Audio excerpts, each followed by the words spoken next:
రాజమండ్రి వద్ద మృతి చెందిన పాస్టర్ పగడాల ప్రవీణ్ మృతదేహానికి ప్రభుత్వ ఆసుపత్రిలో వైద్యులు పోస్టుమార్టం నిర్వహించారు. క్రైస్తవ మత బోధకులు, పాస్టర్ ప్రవీణ్ అభిమానులు పెద్ద సంఖ్యలో రాజమండ్రి ప్రభుత్వ ఆసుపత్రి వద్దకు చేరుకున్నారు. మరోవైపు ప్రజాశాంతి పార్టీ అధ్యక్షుడు కెఏ పాల్ దీనిపై సెల్ఫీ వీడియో విడుదల చేశారు. పాస్టర్ ప్రవీణ్ కు శత్రువులు ఎవరైనా ఉన్నారేమో పోలీసులు దర్యాప్తు చేయాలని కోరారు.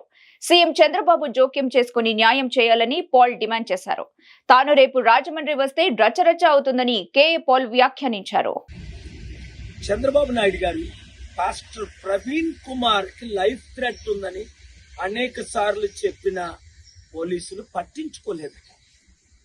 ఈ రోజు ఉదయం 3:30కి విజయవాడ నుంచి రాజమండ్రి వస్తుండగా కొవ్వూరు దాటిన తర్వాత యాక్సిడెంట్ లాగా చూపించి ఆయన్ని దారుణంగా చంపేశారు.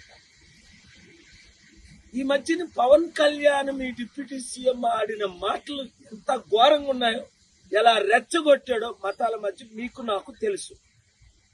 తద్వారా ఇది జరిగిందా? ప్రవీణ్ కుమార్ కి శత్రువులు ఎవరు?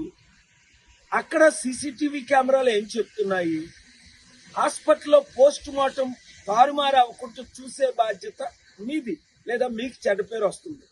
Doctors, SI, CI, DSP, Rajahmundry ఎస్పీలు వినండి, ఎఫ్ఐఆర్ బుక్ చేయండి, ఇన్వెస్టిగేట్ చేయండి. లేదు నేను వచ్చానంటే మళ్ళీ రాజమండ్రి రచ్చరచ్చ అయిపోయింది.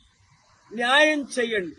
అది క్రైస్తవులమైనప్పుడు ఎవరి మీదకి దాడులు జరిగినా సహించేది లేదు. We must maintain the peace.